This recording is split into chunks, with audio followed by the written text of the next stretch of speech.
Welcome to another Mordalon Devlog. First, I'll show you what I've been up to. In the flask interface, you can now upgrade more flasks at once. Here's how flasks work in our game. Usually, you'll get these tiny flasks from enemies around the world. They can be dragged into the potions interface to hold potions. The tiny flasks have 4 doses. If you want more doses, you can combine tiny flasks into small flasks. The small flasks hold 5 doses instead of 4, so of course you'll want to upgrade your flasks as you go along. Every step up in flask size requires 4 of the previous flask. This means that if I want a medium flask, I'll need 4 small flasks or 16 tiny flasks. Previously you could only upgrade 1 flask at a time. Now we can scroll here to do multiple flasks at once, speeding up the process a lot. Also, in the potions interface, we can now hover each potion and it will tell you what each potion does. This also makes it clear why you should upgrade to the next tier of potion. I've also gone through and updated all of the ability tooltips.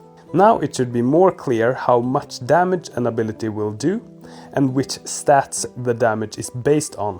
Previously, the basic attack tooltips would just say you would do 100% damage.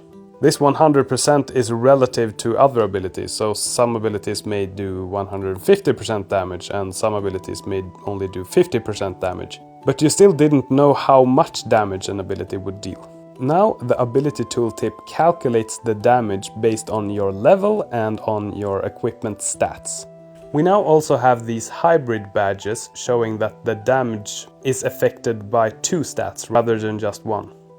I've made some great improvements to the server performance, and this time it's specifically about updating NPCs. With the previous system, where all NPCs were updated for each tick, processing the tick took 8 milliseconds, where processing the NPC stood for over 7 milliseconds of those 8 milliseconds. With the new system, the average time it takes to complete a tick is 0.9 milliseconds, which made ticks compute 9 times faster. And updating all NPCs is now over 20 times faster. So how did we do this? Well, first of all, there's no reason to update NPCs if there are no players around. So I gave each chunk an active flag, and only chunks with players in them are labeled as active. In inactive chunks, NPCs are only updated once every 10 seconds. This is 100 times less often than before.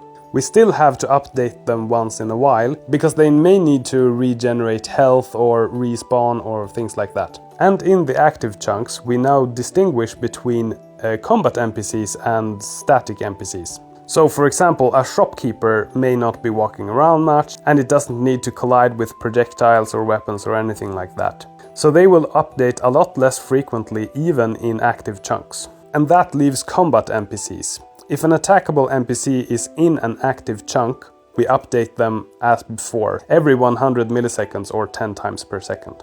This makes it so that combat is always responsive, and NPCs that are out of view don't hog server resources. After making these changes, we notice almost no difference at all in NPC behavior, and the server is a lot faster. I also made this new ability called Healing Stripe. Previously it was a click and drag ability, and it would spawn healing projectiles dynamically depending on how long a line you drew.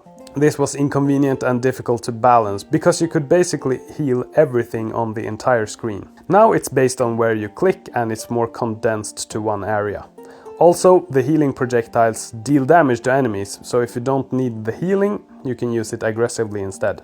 So here's what we're working on next. We have this section for currencies in the inventory. Currently it only holds coins, but we have more currencies. For example, you can kill these zombies under the church and they drop zombie parts. And the priest wants to get rid of the zombies, so he will pay you for zombie parts. Or well, he will trade you holy equipment for the zombie parts. So they are considered a currency that you can buy things for in a shop. We also have alchemy extract. You can get this by grinding up alchemy ingredients you don't need, maybe if you've already made the potions, for example.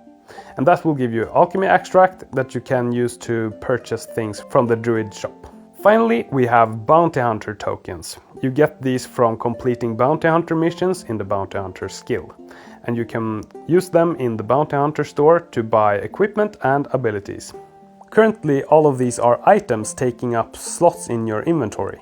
we will probably be adding more currencies in the future, and it would be nice to have a unified system for shops and items, for values and buying and selling with different currencies. And while doing that, we can get rid of the inventory clutter and put everything in the currencies interface.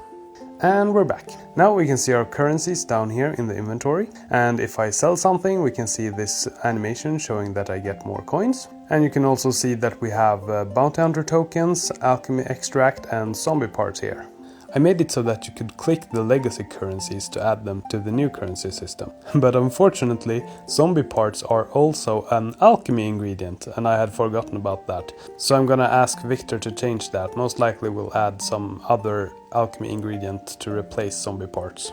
But yeah, now it's super easy to add new currencies, and they will all appear down here, and we can use them in shops. If we get too many currencies, I've also added sliders here, so that we can scroll between them.